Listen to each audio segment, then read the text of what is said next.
Hey everyone, welcome to the E2 Effective Elders podcast. E2 is devoted to coaching your elder team to win by providing biblical and practical resources in authentic relationships. E2 wants nothing more than to equip you to move God's kingdom forward in the place you're serving Jesus. Visit us at e2elders.org and please share this good word with others. Hey everybody, thanks for joining us for yet another podcast with E2 Effective Elders. And as always, we give thanks to CDF Capital for their investment in elders across the country and around the world. They make our podcast possible. How grateful we are. And we want to thank Adam Meyers for being with us today. Adam is a good brother in Jesus, and he is leading a church in a faraway place, Kenai, Alaska. Adam, how are you today? Hey, I'm doing great, Gary. Thanks again for getting in touch with me and having me on the podcast again. It's always a blessing. Well, and Kenai Christian Church is a blessing to E2. We're looking forward to being up your way again as soon as this COVID stuff passes by a little bit and your governor lets us in your state. So right. Oh, no. We were excited to have you guys up. And, you know, I've learned a good life lesson. That is, oftentimes I have plans and I make them and I have my timing. Yeah. And then God says, you need to wait until I'm ready for that. So yes. Though I was disappointed in the delay, I'm sure God has a greater plan than we could have imagined to begin with. So. Absolutely. And we'll see that as time passes. Hey, we are in this brief series on podcasts about the NFL season. And just like all of the football teams are taken to the field, we're going to be looking at a playbook in just a moment. And but you know what? As I look at you there, it looks like you've got a similar jersey on for your team. So there in Kenai, Alaska, who do you cheer on in the NFL? Well, ever since I've been up in Alaska, I've been trying to get the spirit of none other than our Indianapolis Colts here in Alaska. In fact, people say that I drive them nuts all the time with this Colts fanaticism. So, well, I want you to know you have good taste in jerseys because right. I've got the very same one you do. Way to go, bro. Awesome. We're going to cheer on those Colts. That's right. Hey, well, tell us, in the Elders Playbook, which, by the way, if anybody is listening, watching who doesn't have one of these, you can get these now on sale, 20% off at e2elders.org. Just click on resources, and it will take you to getting an Elders Playbook.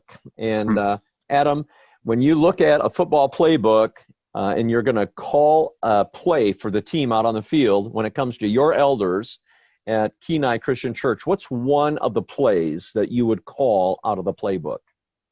Yeah, definitely. Every team needs a playbook. And ever since I have received the Elders Playbook, it's been a true blessing through different times. But one of the plays that I would call for our elders and for anyone for that matter who calls themselves a believer is play number 23. And in play number 23, it's called the elder as a lifelong learner. And, I love this play in particular because just for me personally, I've always thought, and my wife has accused me of this, that I'm a full-time student. Like I can make a living at being in college full-time. I love learning. I love being challenged and stretched and discovering new things. And so just for me personally, I've always wanted to strive to better my education or just to read a new book. And I like, a little bit of everything. But I do think it's important for us as leaders and elders to make sure that we've never felt like we have arrived and we have it all figured out. Yeah. And you think about, especially right now in the time we're living in, there are many resources out there, whether it's people who've been in ministry before or currently going through it, where they have a podcast like this one, or they have a blog or even books that have been written about crisis and how to manage those. It's very important for me to not dismiss that material right now, but to really dive into it and see how do we navigate the time we find ourselves in. Great. And Let me ask, as you read that play, did anything in particular stand out that keeps coming to mind that would be very important for you to become a lifelong, or to stay as a lifelong learner? Right. Well, I love how you guys referenced in here, remembering the story of Apollos. Mm-hmm. In Apollos, it talks in here in a couple different places about his growing up in Alexandria, and how he would have been a student who was wise already and had plenty of education.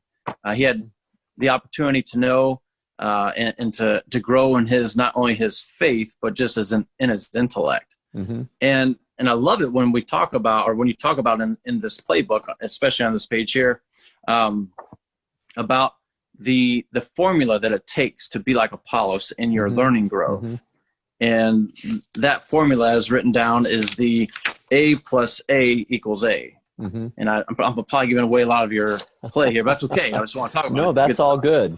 So the first A is for what? It's for attitude. He had the right attitude. Yeah, and he was teachable in spirit. Yep. Yes. Mm-hmm. So we talked about in here how Apollos had received John's baptism, but as he was talked to and taught by Priscilla and Aquila, he realized though he had plenty of information, he was missing some. Right. Mm-hmm. And instead of digging his heels in on that, Apollos said, I need to learn. As Robert Duvall here at Kenai Christian Church, who founded our church, said, learning is changed behavior. Mm-hmm. And I think it's an excellent quote. So Apollos shows his learning by changing his behavior. Mm-hmm. Absolutely. And then the next one he talks about is his altitude. So if you have the right attitude, you'll have the right altitude to bring people along and to raise them up, not just to stay at a mediocre level. Mm-hmm. And when you have those two things, the third A is, or the third A is altitude. I'm sorry. Right. Attitude was the second one.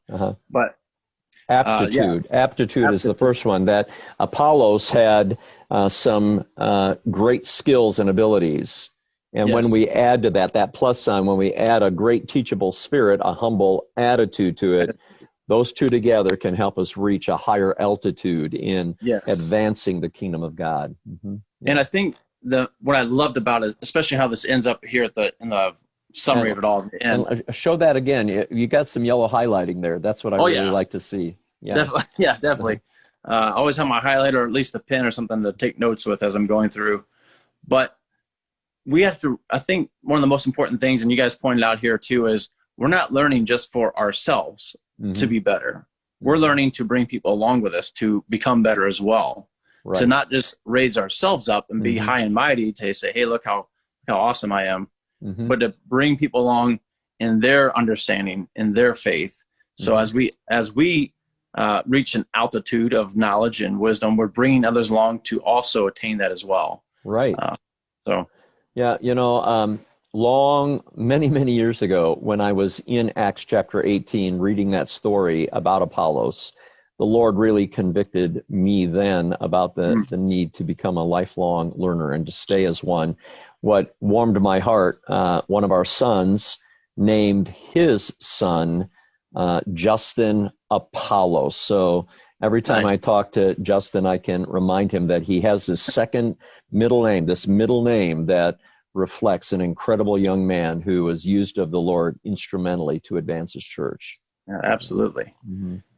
So, buddy, I want to thank you for investing in people there in Kenai, Alaska, and beyond, and by training, equipping your leaders there at Kenai to be all the more effective. And, the Lord's working powerfully through you, Adam, and I just want to thank you for being bold and courageous in that place. Thank you, brother. Again, I've said it before, but it's worth repeating. Kenai Christian Church has really been blessed richly by E2 elders, and especially you as you come and visit us a few times and helped us through everything. You've helped us through the good things, helped us through some difficult times, but more than anything, as a coach, we're talking about football here, as a coach, you have pointed out things in our DNA that needs to change at times and things that are doing well. And I've greatly appreciated it about you as a coach. Well, so thank you. It's an honor and privilege, and I'm looking forward to my next trip, the good Lord willing, there to Kenai. All right, stay in touch, okay? Absolutely, brother. Thanks. Bye-bye.